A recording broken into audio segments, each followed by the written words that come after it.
Let's go. Alright. Time for some coffee break. And some interesting game dev related stuff to read. 1 second. Yeah,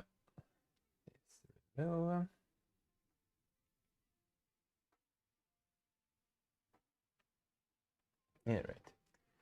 There we go.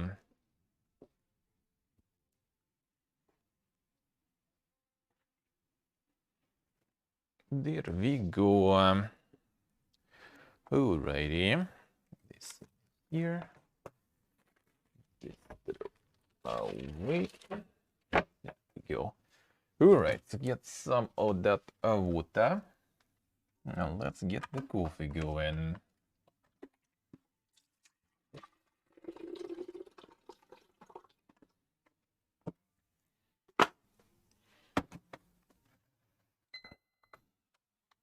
There we go.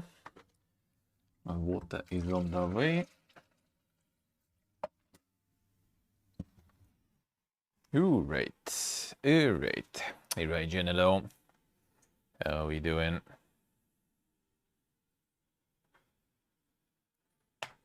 Alright. This here. Do you have enough of this coffee left, though? Probably not. Gotta get another bag again.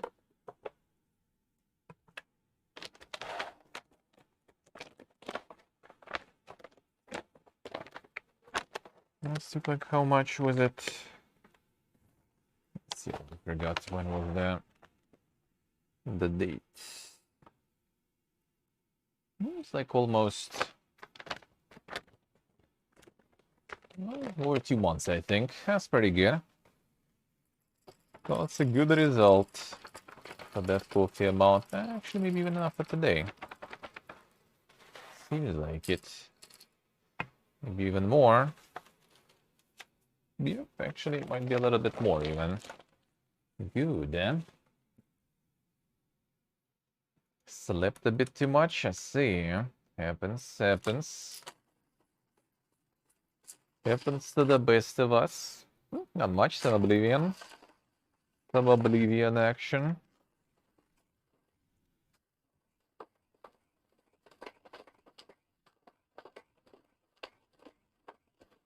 Nothing super crazy. 1 second, let me open the balcony here.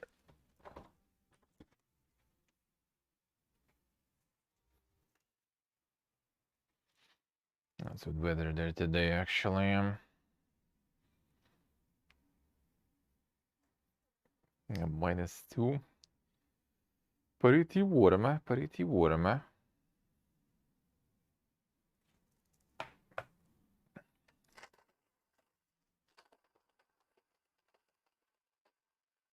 From some crazy cold days. There's like a couple of weeks of garbage.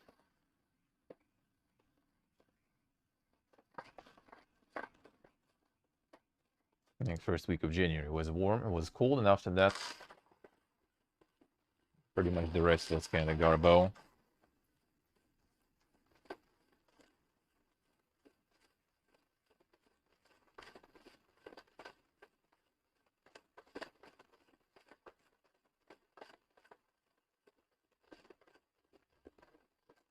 And some more cold days. Hurry. Alright, there we go. Done.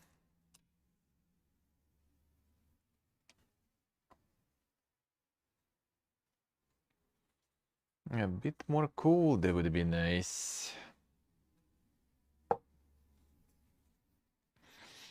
Dig ready, see you later. Enjoy your Walkman. Enjoy. A little warmer there. Let's see.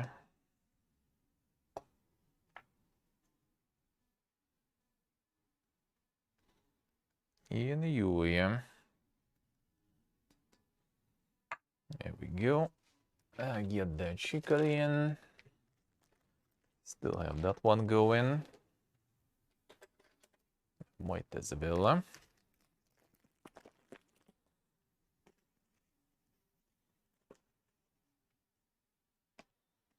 Might as well.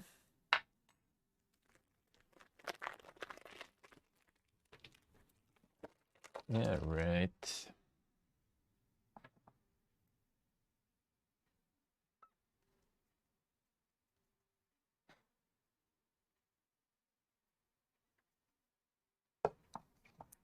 There we go. And there we go.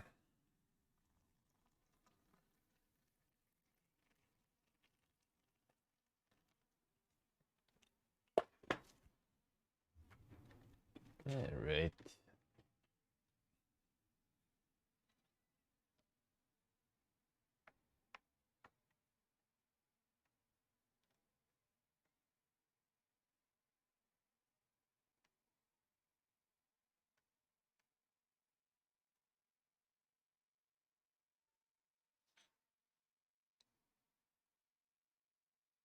There we go.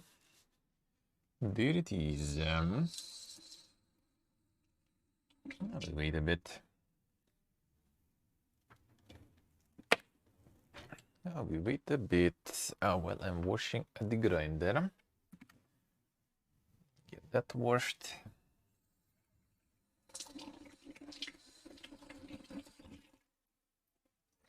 Yeah, washing and cleaning. Rather not wash it completely with the metal inside. But at least the plastic parts.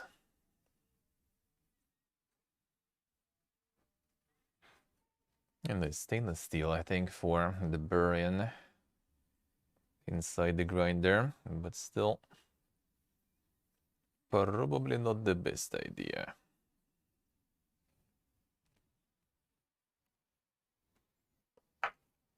Hilton, hello.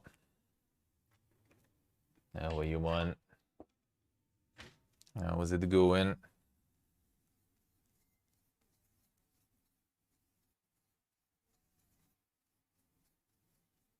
Alright, clean this. There we go.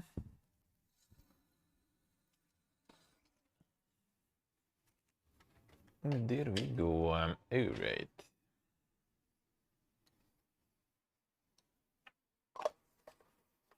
Real quick.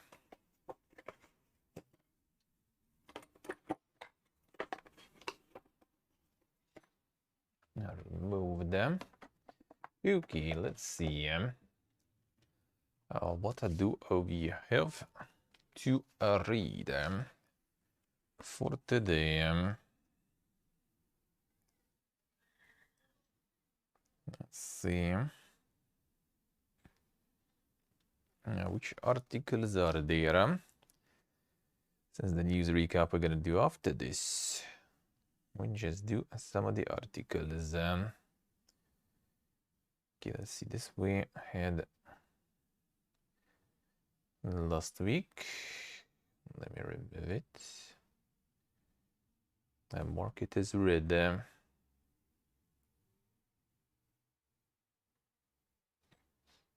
we go. All right, let's see. Let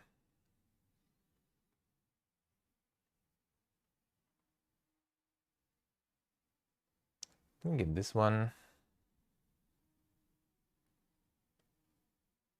I think so. I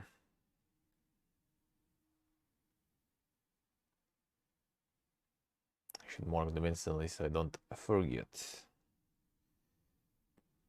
Which one I already read and which not. Alright, let's see. There was some the War Fortress stuff. Yeah, let's go. Let's see. There's a chunky boy there. Let's go. Let's go, alright. Slow and steady wins the race. How Dwarf Fortress reinvented itself after 20 years. Tarn Adams chats about the title's commercial release, the winding path of the cult classic, and adjusting to a new reality where the two coexist side by side. Life's work of brothers Tarn and Zach Adams under the name Bay 12 Games and been in active development since 2002. Released in public alpha in 2006, original Dwarf Fortress reached the status of cult classic over the years with dedicated hardcore community. With its text-based graphics, it is a very challenging learning curve. A procedure-generated world and its advanced simulation, Dwarf Fortress has been captivating players for almost 2 decades. It never technically came out of alpha. Over the years, Tarn and Zach Adams have been happy with the donations-based, self-sustained model they put into place to support themselves and Dwarf Fortress on PayPal and Patreon, and they never planned on changing it. And in that interview with the New York Times in 2011, Tarn Adams revealed that they refused a $300,000 licensing deal for use of Dwarf Fortress name for more commercial purposes. Imagine, dude. Imagine someone would get that glorious deal. Get the Dwarf Fortress license for $300,000. Easy, brother. Hello. It could be like very early, I guess, though. It doesn't specify when. For more commercial purposes. I wonder how much would they sell it now? Could they sell it now if they want it? Like, I don't think it's gonna be like the Notches Minecraft level of deal, of course, but that's probably still would be the number that would let you forget about work and everything, probably, maybe for the next generation too, I guess, and not just for yourself. It's kind of niche though, but still, I think it's very big household name at this point, and someone with $300,000. Oof. But in March 2019, they announced that another version of Dwarf Fortress would release on Steam and itch.io. Rising healthcare costs is what convinced the pair to release this paid-for enhanced edition, which would feature modern graphics with the support of publisher Kid Fox Games. Long story short, the bombshell announcement led to an acclaimed launch last month, with the title becoming an enormous success, selling just shy of 500,000 copies in December. The success of Dwarf Fortress Commercial Edition only emphasizes the popularity that the original version never failed to encounter over the past 17 years.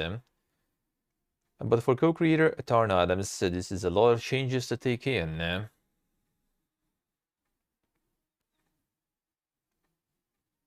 When we asked him whether 20 years ago Tarn Adams would be happy about what Dwarf Fortress became, he laughs and says that's the easy part, because of course he is. Hey, hello. Comfy, Salpo. I'm chilling on the weekend there. Feels good. Feels good.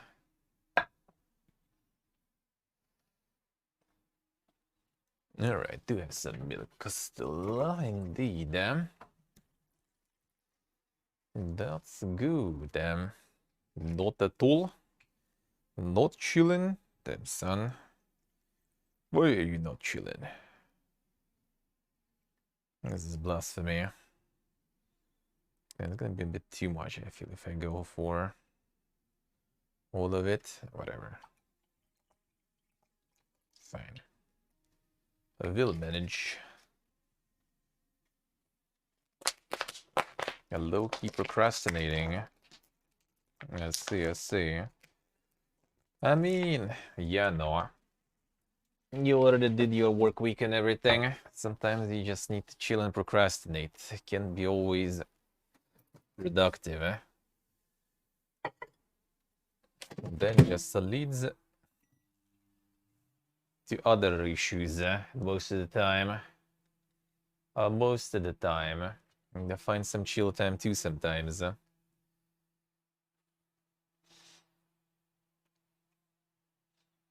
Yeah, but how I feel though, I don't know. Am I supposed to know? There's too much going on, you know. The new programmer just started 2 weeks ago. Haven't had another programmer with their hands on the source code since I started, and so I'm probably not going to be really settled on how I feel about this for another year. After 2 decades of working on his own, Adams has had to adjust to a new reality, and while he and his brother are now covered health-wise, he says it's not just about them anymore. We're now also paying for 5 or 6 people. I don't know, it's hard to keep track. This is what the publisher is for, I think, in part. They handle the paperwork and things like that. The publisher even like does the hires for the studio. That's some quite engaged publisher there they got.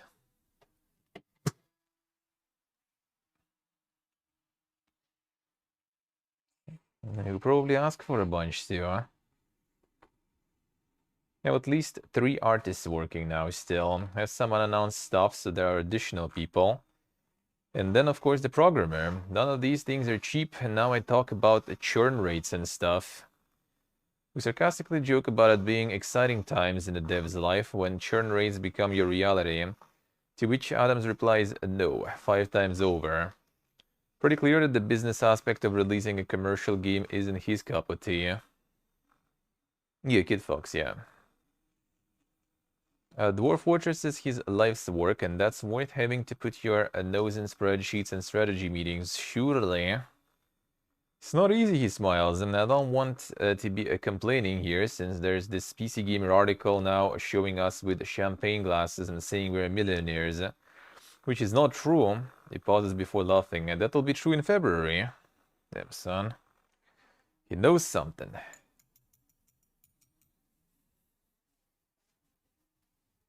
Sense of humor there at least, and that's good, eh? And there's probably a whole bunch of like the die-hard fans who are now, they sold out, bro. They should stay poor with bad healthcare.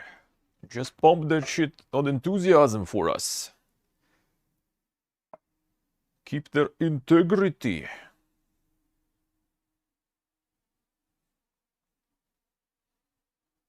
Let's see what I see. Yeah,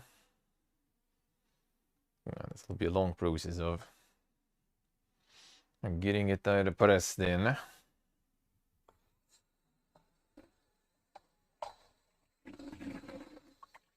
And the long gradual process.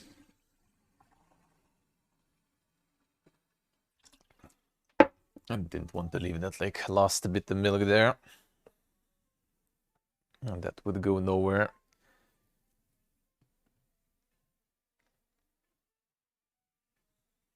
There we go.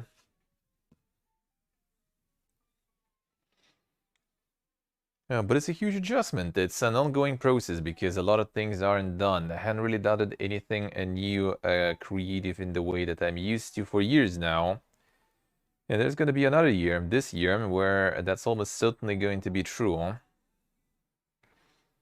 So like not really adding anything new yet for it. Let's see. Yeah, let's start slowly. And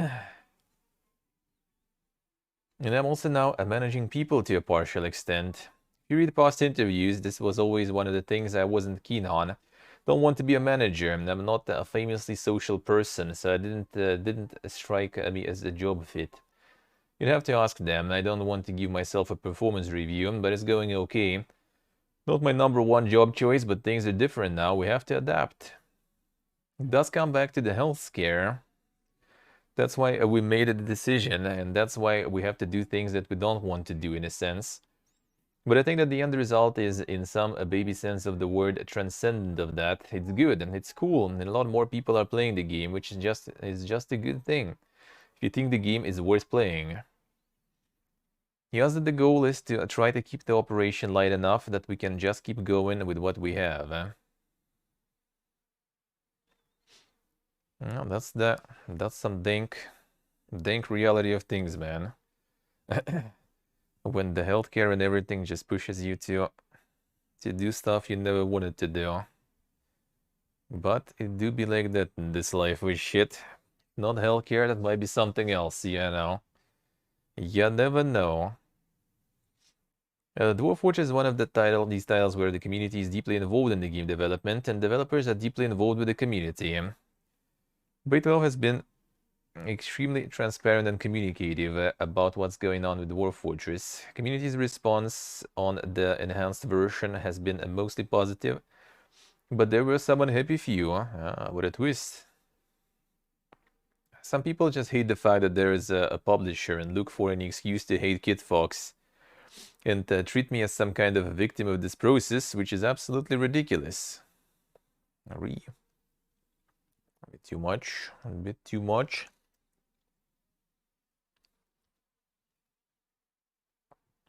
Yeah, but these are not many people, and they're very noisy people. That's how it is. I've been moderating a forum thread on this topic, and I have apparently sold my soul to the devil, which is interesting. Yeah, exactly what I said. And he reiterates that the reaction's been mostly a positive one. Hello, how we doing?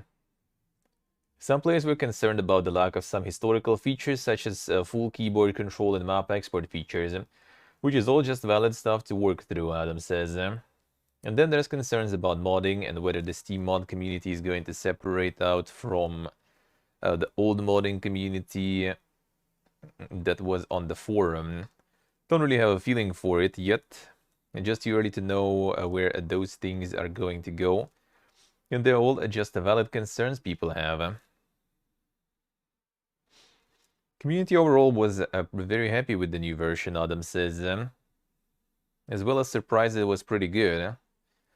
Imagine being surprised that something is good. That's how we roll nowadays. I'm not even happy that something is good, but surprised. Don't think they thought that we were capable of doing a good job, he smiles, because of how crappy the interface has been up to this point. And the decision came to do a commercial version of Dwarf Fortress. Accessibility was a core component of evolving the title, which is why graphics very quickly became an obvious necessity. Just sat down and thought, what would be the best possible commercial release? And that involves graphics, and then it's down to our capabilities. What we thought we could accomplish in a couple of years. And stuff like 3D graphics was not one of those. Yo, Gaxilo. Number of games in the genre, broadly speaking, and the graphic style we have more or less being top-down 2D pixel graphics is acceptable. So basically the whole process of commercializing the game meant we really wanted to think about all the things that were making people bounce off of it. It is a long list, because the text graphics are actually very bad for some people, and then the keyboard input was nonsense. There was no mouse input at all. No tutorials to speak of. People like to say I pop open Dwarf Fortress and then I also have the wiki on another computer running. And that's probably still true, but that's not a good ad for the game. So we added tutorials, tooltips, changed the flow of certain menus, completely rewrote other menus, and we even changed the AI behavior of the dwarves in certain cases. It was just a process of trying to maximize the numbers of players. But of course, Bait12 wasn't alone in this process. With Kid Fox helping out, while a few other indie publishers approached the Dwarf Fortress devs, Kid Fox made the most sense among those, Adam says. Our issue was that we needed somebody who would be willing to do things that most publishers don't have to go out of their way to do, like hiring artists. Usually the developer brings the developers, and we were not. He laughs. And we also didn't want to get into some kind of 90-10 arrangement with somebody, so whoever we were gonna work with them would have to understand that we were in fact actually bringing quite a lot to the table without those things. Tanya, ex-short Kid Fox's co-founder and creative director, was that person. Basically have an 80-20 deal in our favor, but they get all the costs back, of course. So they handled all of the artists and the production of the amazing soundtrack. Wait, so 80-20, and they get all expenses back. Well, I mean, 90-10 sounds kind of better than, to be honest. If it'd be like 80-20 and, you know, that already covers all the artists and stuff, that would be good. But I mean, still nice though, it's 80 after all. It's 80 past the Steam cut, I guess, already. Most likely. Deciding Dwarf Forge's visual identity was another mammoth task. Ask Adams if there was anything that surprised him in the artist's visual interpretation. He mentions having to throw out a chunk of artwork that was too loose, but odds that surprise probably isn't the right word generally. The rest of it has just been delightful the whole time. Mike Mayday was the original artist that did the dwarfs, and those have just the right look we were looking for. And they were modded on the game originally, which is kind of a theme here. All of the artists but one were either hardcore modders or just tileset creators, who had already made tileset mods for the Dwarf Fortress, or were players before and played for a long time. They all knew what the game's like, with what the general vibe of the game is, that there is a balance of depression and inebriation that needs to be captured, and they did a great job. The depression balance. Describes interesting challenges though, like ramps, which allow movement between levels. Games a really uncommon sort of three-dimensional slice aspect to it that other games either just avoid, or they do a more 2D side-scrolling thing, or they attempt what we are doing and run into similar problems, which is just how to draw these things. I think our giant ramp tile set is working pretty well. It's an intriguing problem to work through, and it's so slow to meticulously solve a problem like that and do so many different iterations. And we were happy with how it turned out. That's a dream, yeah. I mean, that pretty much is. That's pretty much is. I mean, it's kind of other way around usually. Like you deal with all the artists, you deal with everything, you're hiring people, and publisher maybe compensates it to you. But it's still not something you probably want to do. And here, yeah, they just got all the fun stuff. They just got all the fun stuff going. And without the boring parts.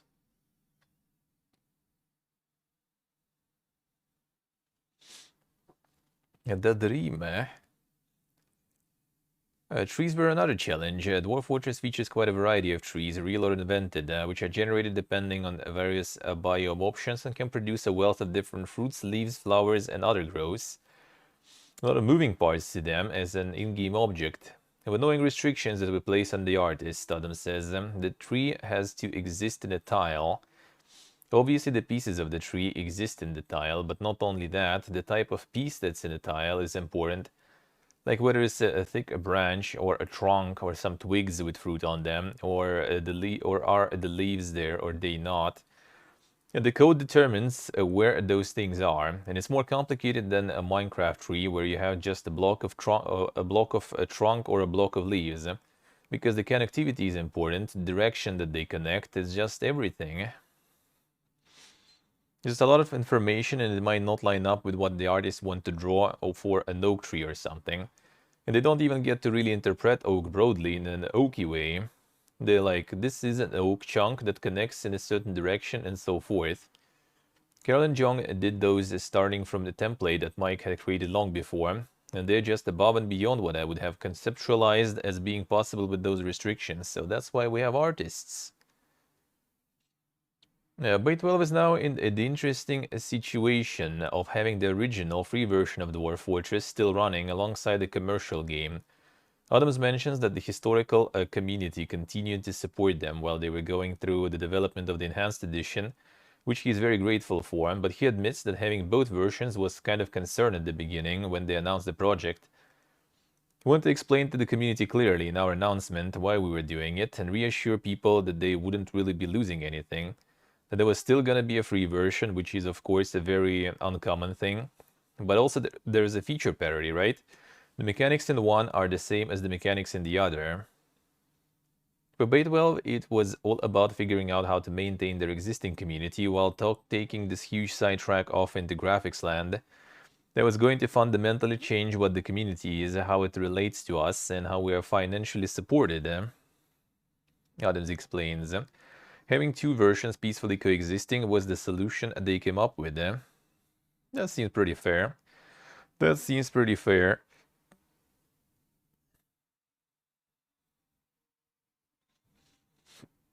Yeah, the Hukes. Alright, done. Good, then. See, let's see. Couldn't get into it. I haven't tried yet. Maybe at some point I will try. RimWorld was already though. It's also quite a commitment. Need to be in the mood for those to go ham with it. Those are nice, like, you know, endless games. Like reading Tynan Sylvester's book, who made RimWorld kind of after the book. It's quite interesting. He was talking a lot about, you know, making, like, it's a game design centered book. He was talking a lot about making this like immersion gameplay and everything. And just making mechanics that create the game, create the story and everything. So it never is the same. No need for narrative or something. And just make it, you know, that way, engaging and everything through the emergent features. And then here, RimWorld is exactly that. It just generates you stories and everything. You can just play it all you want and pretty much never get the same situation anyway.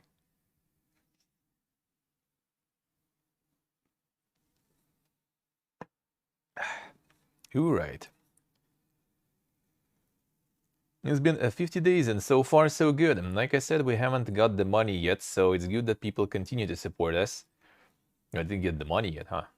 There have been some expectable drop-off in the Patreon numbers, and that's perfectly fine. People have other things to spend money on, and we are not the perfect fit for that now, because we are doing okay.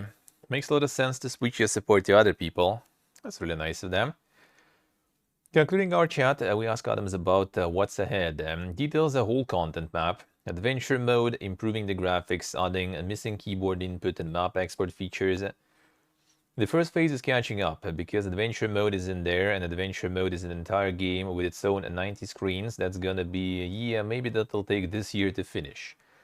And then the current plan, and it seems like a reasonable plan, but we are in a whole new environment now, and so we'll have to react. It was just to go back to what we were doing. 12 shared at the end of December that going forward updates would see simultaneous releases across Steam, itch.io, and the classic version. The studio is still adjusting to having release titled on Steam though, and Adam says that sales and DLC are things that he doesn't like the idea of. Okay, so there's not going to be like sales and stuff. Interesting. That actually kind of makes sense for those, huh? It explains why, like, RimWorld, again, from the logic of Titan Sylvester and everything. You know, RimWorld was, like, almost never on sale and stuff. It was, like, game just, like, endless.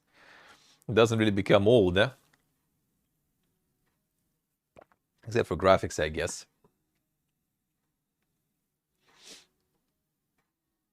It's 10% now. Let's see, yeah.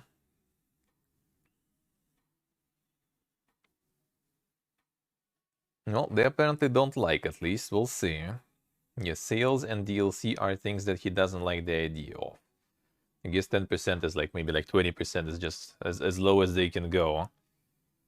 It's very early yet to know what the tail looks like and that kind of thing, and how adventure mode gonna work, and what a sale is. Yeah, we've not done a sale. What is a sale? Dwarf Fortress 75% off sale is never gonna make sense.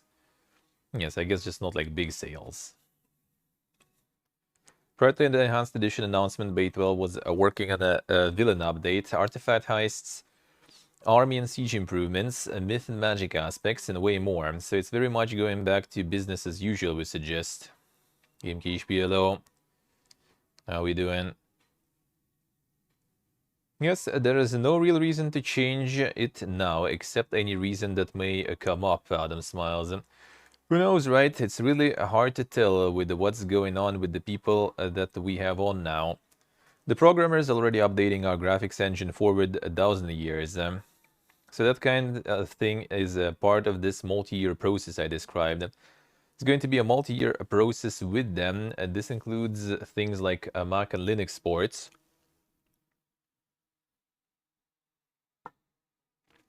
I believe, which previously the community had worked on, describes issues with Mac and Linux versions for a bit before interrupting himself with a laugh and concluding, I don't know what's going on, but these things will be magically fixed by people who know what they're doing. It's the power of commerce. Damn, son. That's pretty nice. Yeah, you can see like they a dude clearly doesn't really care about all that like corporate stuff. Just want to make a game, dude. That's all we want. That's all we want. Let's see, maybe some small post-mortem or something. Let's see.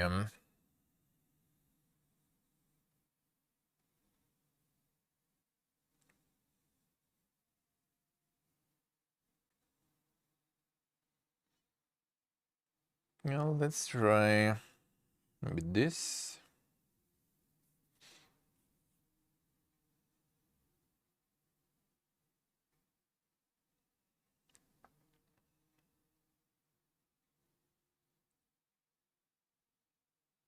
All right, I guess. Yeah, this, well, last year, all right. Let's see.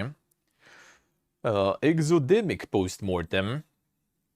1 year of development, 100 sales, 1 week after launch. After about 1 year of development, I released my first ever game, Exodemic, on July 8th on Steam. The game launched with 300 wishlists and sold just over 100 copies in the first week, with a price of $3.99, $4.99 normally, 20% launch discount. These results are honestly slightly better than I expected, but obviously not quite what I had hoped. Here's an overview of what I think worked well, what didn't, and what I learned from the process. So from 300 wishlists, selling 100 copies. That's actually quite dedicated wishlist in there. Usually it's like what they say, 10% expect. And this is 30. Pretty good. Game summary design. Exodemic is an arcade roguelike space shooter and controls spaceship that orbits planets and emits enemies. Controls are simple, can shoot enemies, no aiming, aims straight at the center of the orbit, can jump between planets at specified locations, and you can dash a short distance. Time elements, you are incentivized to clear enemies as quickly as possible. Each combat round is pretty short, and there is an overworld map that you progress through to upgrade your ship. Full run takes about 20-30 minutes. What worked? Overall, I think the combat mechanic is actually really solid, and that's consistent with player feedback. Genuinely a lot of fun and has a nice tension relief cycle. The visual style, while not super flashy, is coherent. Many indie games I see don't seem to put much thought effort into a consistent aesthetic, and I think I did a good job of accomplishing that. Originally, I had planned to do all the sound design work myself, and I'm so glad I didn't. Found all the sound effects from freesound.org, all free to play, free to use. I wonder if those are like copyrighted on YouTube though. Most likely. Honestly, really happy with the sound design overall, and I was surprised by how much it added to the game. I actually wonder, is there some like catalog of the stock sounds and everything that has like content ID secured? So basically, you kind of like use their stuff, and you know that it's not going to be hijacked on YouTube by someone. I wonder.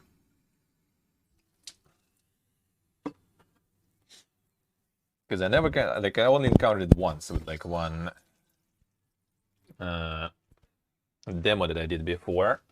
It was just a bunch of like free music, and yeah, YouTube just butchered that. Like out of like 3 hours or 2 hours 30 minutes video, like over 2 hours it was just kind of like copy claimed instantly. He saved ILO. So I wonder 10% is like solid already. Yeah, 10% is kind of like what, you know, all the analysts and stuff say to approximate yourselves, like take 10%. But like, yeah, it's probably also a huge approximation itself. But yeah, I wonder kind of, because the thing is like, using the free assets like this is good. It's like no problems. It's nice. There are those.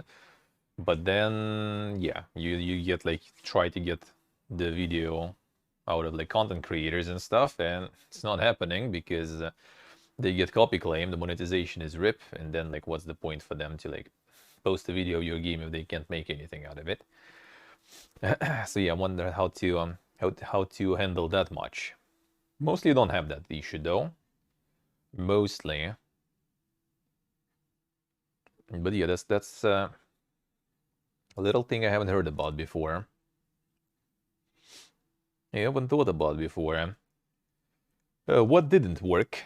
Don't think he executed the roguelike elements very well. Simply not enough variety in terms of items, overworld encounters, and most runs feel pretty similar. In general, struggled a lot just coming up with unique ideas, given the limited controls mechanics. I think the game may have actually been better if I leaned more into arcade side of things, expanding on the core mechanic and really pushing it to the limits rather than the roguelike side of things. The difficulty/power curves that don't feel quite right. The game is pretty tough at first until you get the hang of it, and I think many players don't stick with the game long enough to get over that hump.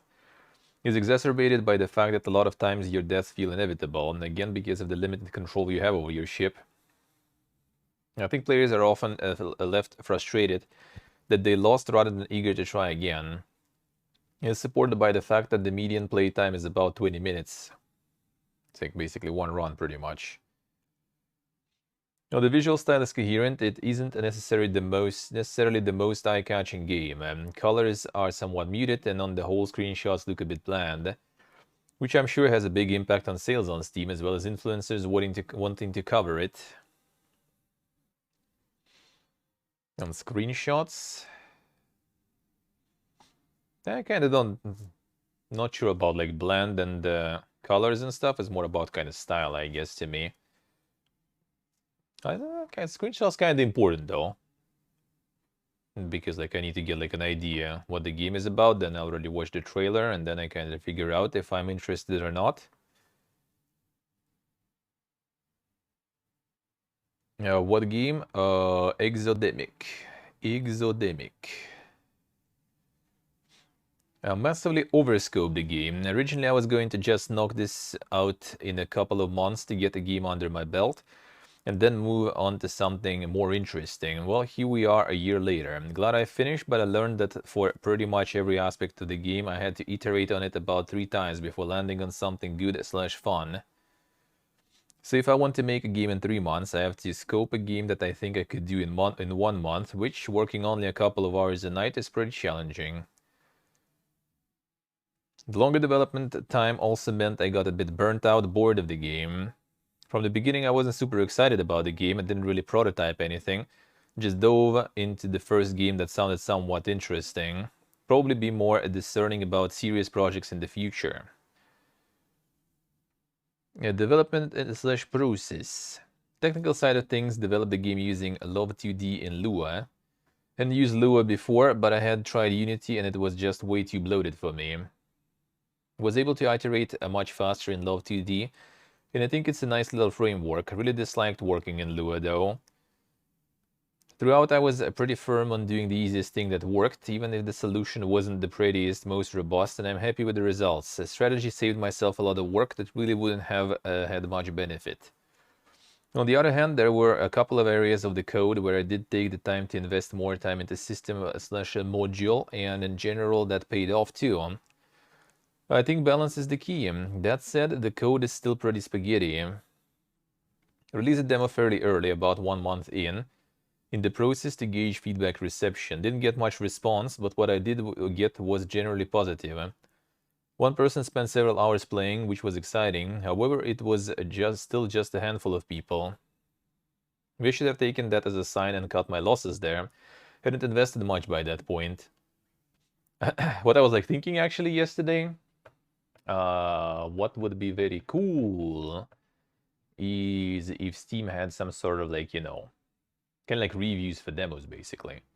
Because you make like a demo of your game, you want to get feedback, you just like get it out there and that's it. Like some people maybe will like, you know, join Discord or something. Maybe. and you kind of have like no general like idea, like no positive, very positive, negative, that kind of stuff, right? You don't have where all those reviews are and everything, so it's kind of why. The only way is like if you make a prologue, right? So you can make a separate game that is a demo for the main game, a free-to-play part of the main game and the demo too. But that's separate placement on the store, right? And that's 100 more bucks, which like for small devs is obviously a big thing. I guess like for big devs it's kind of like nothing, like even like medium sized, I guess, kind of nothing really. But still, it's another product, you know, placement, another page that you need to deal with rankings and stuff and updating. And a lot of games just kind of like add the demo and then you can get no feedback on that. And that's probably for small studios kind of the only way really to get any feedback and like play testing to do through the demo. So people play, but you don't know, do they like it or not, you know.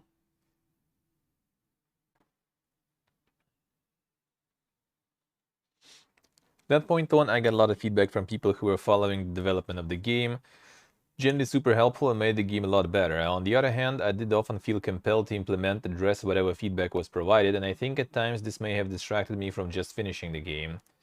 The future, I'll probably be more explicit with when I allow myself to consume, respond, react to player feedback rather than letting it trickle in constantly. Well, at least you had feedback too. I got not dedicated enough people. So maybe it's not even that bad. I also force myself to work on the game just about every day, no matter what. I think this is the only reason I finished. Half the time didn't feel like working on it at all, but once I got going, I got a lot done. Consistency is key. Marketing and launch. Didn't really do much marketing, shocker. Post on Twitter occasionally and this would get retweets from other game devs, but I'm doubtful that did much in terms of publicizing the game. I did reach out to a handful, about 40 of streamers before launch, and a few of the smaller ones made videos covered the game, but again, it's not obvious to me that translated into much any sales. No, I'm not sure about sales, but it probably gets at least the wishlist going. That's good, huh? The vast majority of my Steam page visits came from the discovery queue after launch. For the reasons alone, I think I needed to put a much more emphasis in the future on a really eye-catching visual style, so the Steam page art is attention-grabbing. Really underestimated how much organic traffic Steam will drive to your page. Obviously launching with a more wishlist would have been great, but I'm honestly still not sure how to accomplish that as a solo dev without some amount of luck. Mentioned sold just over 100 copies at launch and still haven't reached the 10 review threshold after a week. Curious to see how sales impressions shift after that bar is met, since I understand Steam will promote much more aggressively after that point. I mean, that's the first game, made over a year of free time, right? And it sold 100 copies. And then you get like Grey Block or something, right? That dude was working on 6 years on his free time. And I think it sold kinda barely any. So that's already pretty good, I would say. That's already pretty good at way lower price to achieve, you know. Now, what's next? At this point, I'm a bit of a crossroads for how to move forward with the project. No shortage of ideas for ways that the game could be made better, more compelling, more fun. On the other hand, it's not clear how much that effort would really translate into more sales. Also not clear if that's the best investment for me as a developer. I learned a lot developing Academic, and I'm pretty excited to see if I can do a better on a fresh project with this new perspective. Probably reaching the point of diminishing returns in terms of learning on this project. Happy to answer any questions or clarify things. I hope this was helpful to someone out there. Maybe you can learn from my mistakes and save yourself a few $100. I'll see. I'll see. 10 reviews is like 500, 800 sales. Probably, yeah. 10 reviews is... well, I mean, it depends. Like, I guess if you build up the community well in the process, then I guess you can kind of like entice people better to go leave a review and everything. That's kind of doable. That's kind of doable. But yeah, 10 reviews is... I'm not sure about 500. I mean, it could be, it could be. There's a lot of people who... I guess it's like in small scale, that's probably kind of like how lucky you are, basically. Like, did you get players who are willing to leave those reviews, or just who just, you know, play and gun, basically.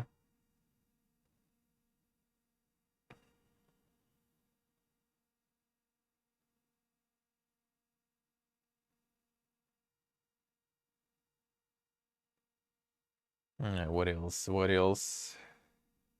Yeah, dude literally just like posted on Twitter. On seems like kind of like empty Twitter account really, and reaching out to YouTubers, streamers, which only a few actually took it. So like that was like some good organic traffic or something on Steam. So I think this game actually might even have something going.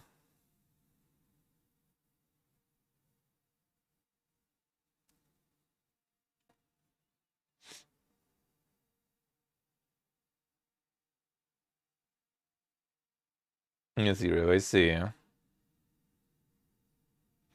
Yeah, Otan, yeah, exactly. It's like if you have the engaged community already while making the game and stuff, then you will be able, yeah, to get like 1-to-1 basically. Yeah, that's doable. That's the power of making the community. And like if dude got some people giving feedback, should kind of stick to that really.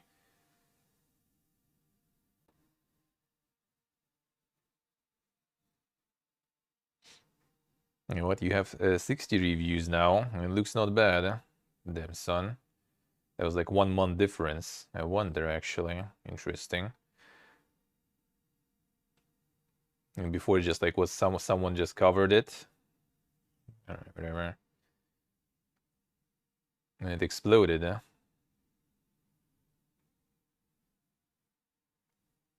Interesting.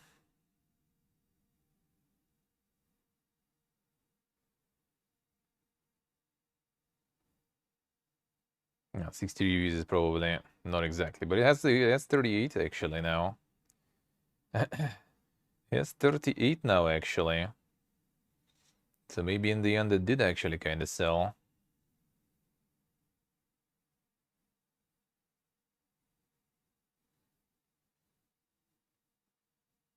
I guess there's some like the free keys ones and everything.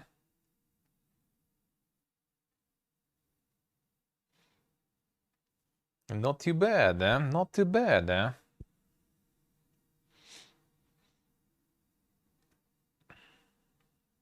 Too scared to write a review, I see. I mean, why not? Why not?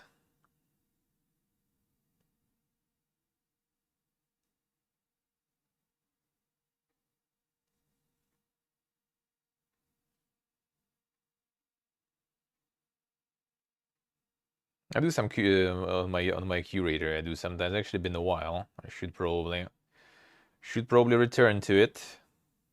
Should probably return to it. It's been a while. Yeah, but yeah, I was doing doing the curator little reviews.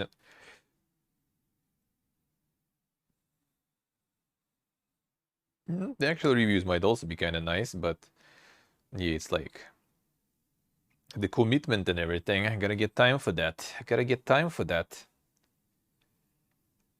Still insecure about the English show, bro. Like, there's so many PPG reviews. I'm pretty sure you'll be completely fine there. You will be completely fine. Yeah, just to kind of like support people, that's a nice thing, to write more reviews. That is true. Yeah, just do the curator stuff sometimes. I need to return to that a little more, a little more.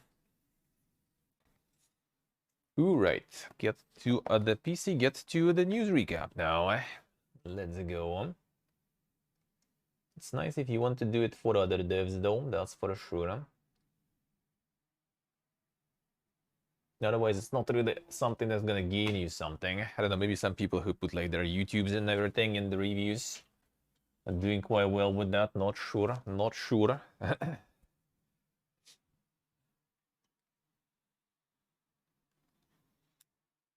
Not sure. For me, it kind of seems weird though. Like when you do the review and like kind of just to promote a review somewhere else. I guess it depends how much effort you put into it. Like some people make actually some dank reviews.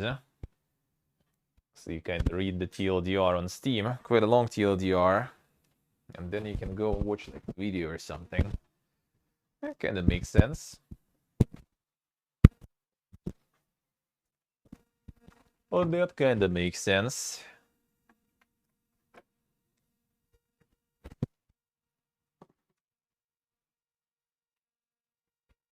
Do you have some specific goal why you want to do the reviews? Do you have some specific things in mind for it?